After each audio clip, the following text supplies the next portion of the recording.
I am going to speak on India and Bharat, one nation, two imaginations. This is one of our major problems. And we achieved our political independence in 1947, and we have already celebrated 75th year of our independence. We have been thinking about this nation, whether this nation should be called India or Bharat. We find these two words in our Indian Constitution. I think the makers of Indian Constitution were not very sure about the nomenclature of this nation, whether this nation should be called India or Bharat. It is true that the makers of the Constitution, were quite clear about what these words meant, what India meant, and what Bharat meant, and they did not have problem with any of these two names of this ancient land, this great ancient holy land. I am a Bharatiya, and I am very proud of my nation. I am proud of my culture. I am proud of my civilization, and I am proud of my literary tradition, cultural tradition, and religious tradition, and all the traditions that we have in this country are our own traditions. And I do not know why some people have problem with Bharat, and why are they opposed to calling India Bharat. This is something which I really do not know. I don't feel extremely disturbed. I don't feel very uncomfortable if you call Bharat India or if you call India Bharat, although I know the difference between these two words. And Shakespeare has said there is nothing in name. Name is a name. Whether you call rose by rose or by any other word, it doesn't change its color. It's all true. But names also matter. Names also matter. Because how can I claim my identity? Suppose I am nameless. Can I have my identity? No. Name is my identity. And my identity is something else, I can understand. But can I reject my name? Can I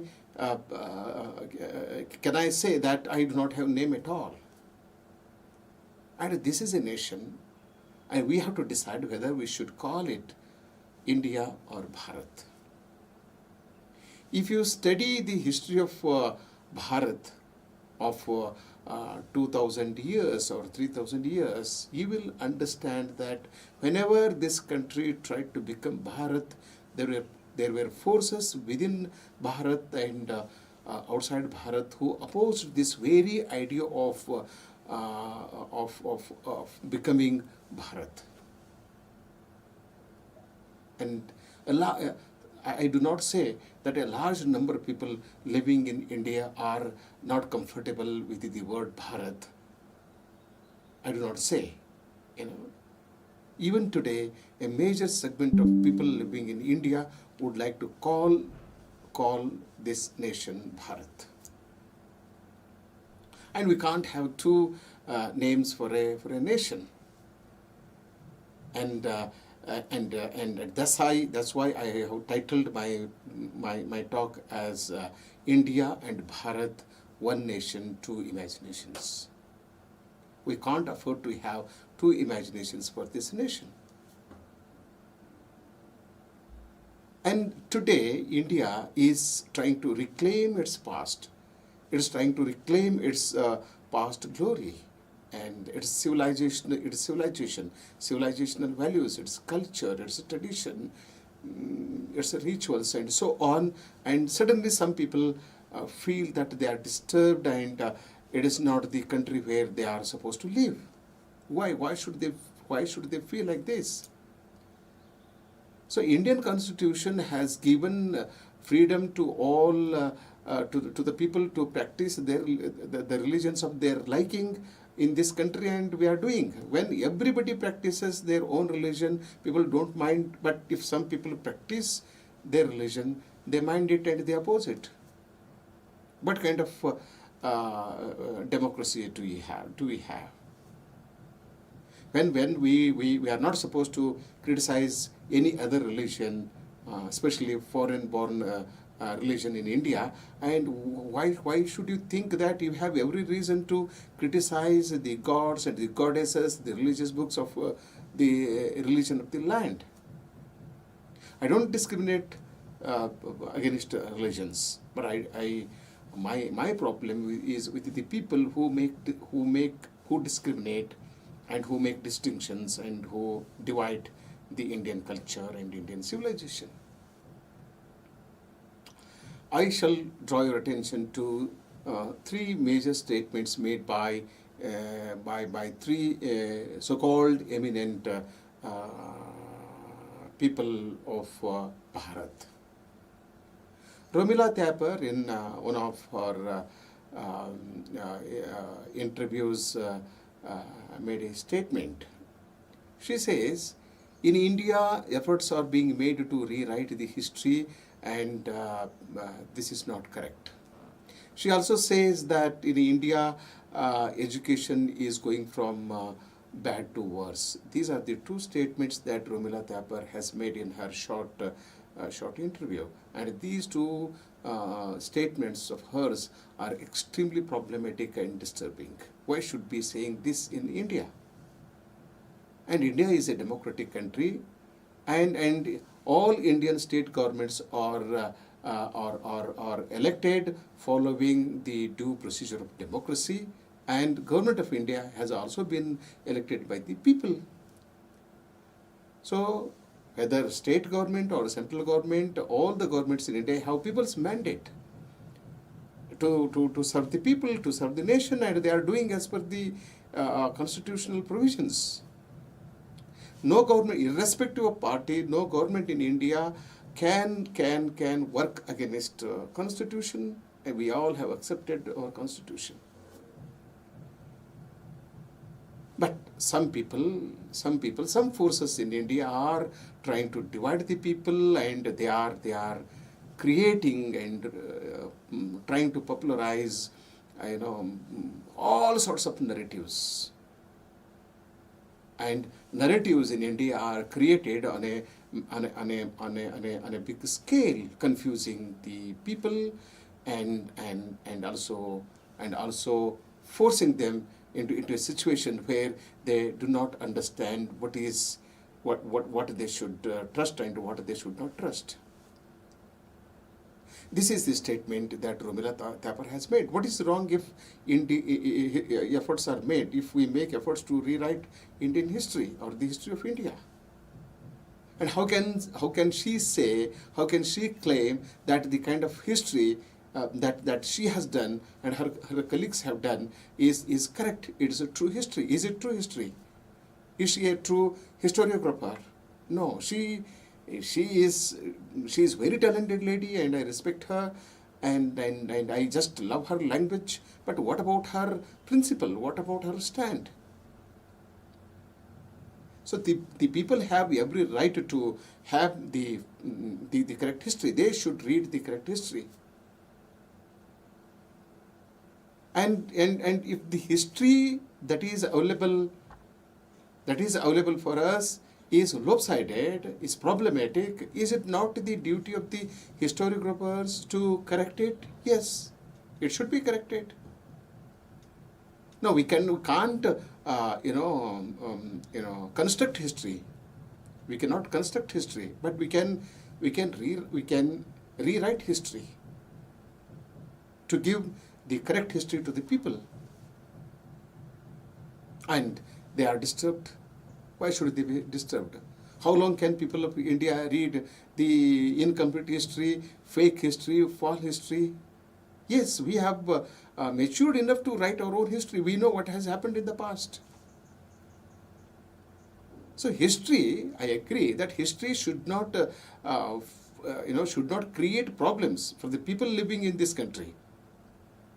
But Everybody should know what is our history, and what has gone wrong, so that we can lead a more civilized life, a more sophisticated life, a more we can live harmoniously. And second thing, she talks about education. Education is going back to worse.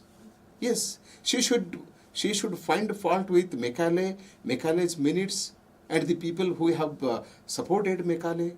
Why should she be trying to find fault with the education system that we are following in the country? I do not say that it is we have an ideal educational situation in the country, and the educational system that we are following does not have any problem at all. No, I do not say. Thanks to Government of India, it has implemented National Education Policy 2020. It is a national education policy, and this is meant for everybody, for all children and learners in the country. She should read NEP 2020. I do not say that NEP 2020 does not have any problem at all. And it's impossible for anyone, for any scholar in India to create a document which is acceptable for all the people living in India. No, that is not possible. It will have some problems. But it should be acceptable to a majority of people, 99% of people. If it is acceptable, then it is good. So, Romila Thapar, with her narrative, with her language, and with her style, and with her English, and so on, is trying to fool the people, trying to convince the people that India is not good, India does not have a democratic form of governance, and there is, discrimination is committed against minorities, against women. It's all bogus. Women are very fine because she should study Indian law. The rights that the Constitution has given to Indian women. And everybody is safe in India. Everybody is safe in India because government cannot discriminate. Government works as per the Constitution. And all the policies that the government is making are applicable to everybody. And all of us are beneficiaries of welfare schemes introduced by the government. And how can anybody say that there is discrimination? This is what you have done for centuries. India has always been a wonderful country, and we are the finest, greatest, maturest civilization in the world.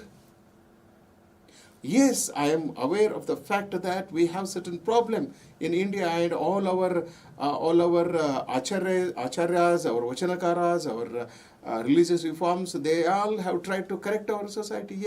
Yes, we in the beginning we had Varna system, and Varna system was fine. It has nothing to do with the birth, and there was no hierarchy at all.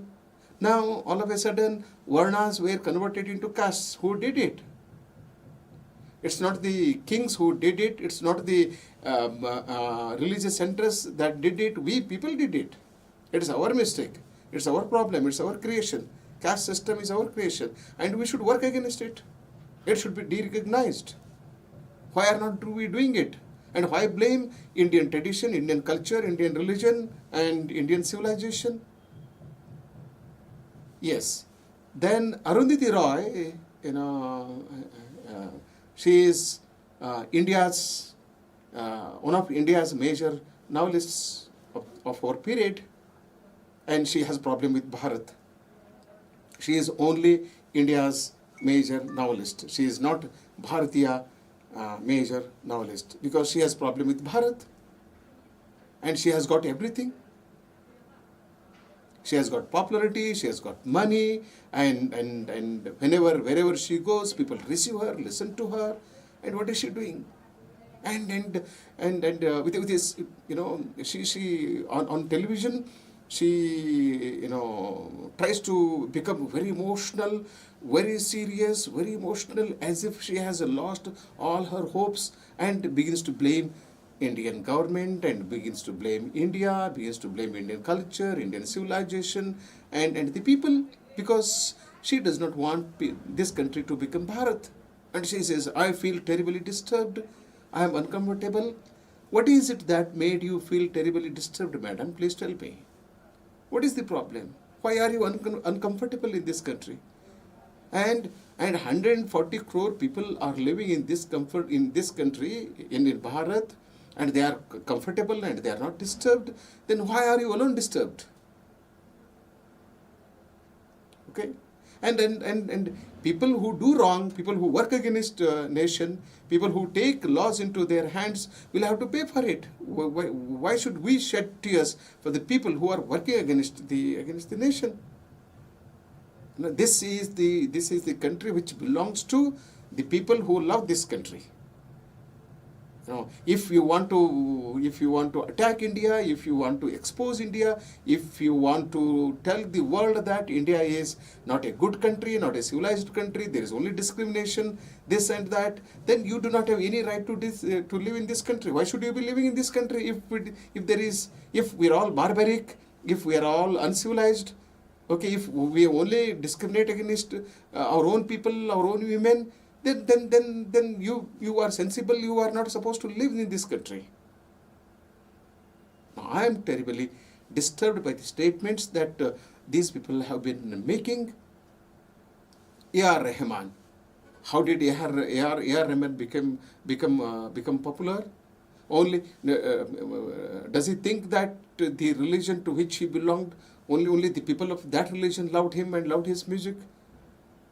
Okay, I enjoyed his music and I praised him even when I did not understand Tamil. And A.R. Rahman is an important Bharatiya musician. Now all of a sudden he says there is caste bias in India. Because I belong to a certain religion, discrimination, I am discriminated against. This is terrible. This is horrible, terrible, irresponsible statement that a musician of that stature can ever make. Why is A.R. Rahman making this statement? And people like Romila Thapar, Arundhati Roy, A.R. Rahman, and so on, they are the biggest problematic people in the country. At the top of it, we have Salman Rushdie sitting in England, and he says that I have come to know about Indian government from my journalist people living in India, who those journalists are and what sort of misinformation they supply to this man, Salman Rushdie, and he says that yes, there is freedom of speech is denied to professors, teachers, historians. Look at the historians. If this is true, how can Romila Thapar dare to make such a statement? How can Arundhati Roy make such a statement? How can A.R. Rahman make such a statement? How can this South Indian villain Prakash Raj can make such statements every day? Look at him. From morning till evening, 24 hours, only talking against Indian government. Any government for that matter. Any government. I respect any Indian government. And we have every right to criticize government if the government takes any wrong decision. Criticizing is different from condemning. Criticize is different from attacking. Okay, and if you say that all the actions of the government are problematic, then there is problem with you. There is problem with you. And when you support a political party and oppose another party, then your stand is not correct. If you are an academician, if you are a real academician, a real musician, actor, then you should take sensible stand. You should be, first of all, you should be unbiased. You should be very objective. And you should try to speak truth. It's not happening. So, India is trying to become Bharat, and this is your problem. Okay. And these people do not want India to become Bharat. Tell me, what is wrong if we become Bharat? There will be no change in our stand. There will be no change in our approach. And large number of people who are, I do not say that a large number of people living in India are opposed to the idea of Bharat. It's not like that. Only few people and educated people and mainly, writers, artists, actors, actresses, historians, theatre artists, and so on. And they are trying to, cause a huge damage to India in the name of, liberalism and secularism. So we have been always secular. India has always been a secular country in the world. India is the only country in the world which is secular. You don't have to give me a certificate. Nobody needs to give a certificate, saying that you are secular. Everybody has. If you are in India, if you are a Bharatiya, then you are secular. Because we were secular, we allowed all the major religions of the country, of the world, to come to travel to India and settle down here. Okay. For instance, Islam flourished in India. Ever since, Muslim kings conquered India, Christianity flourished in India. Of course, Buddhism is an Indian religion, Sikhism is an Indian religion, and Jainism is an Indian religion, and Hinduism. These are Indian-born religions, and they have also flourished. So why attack one? And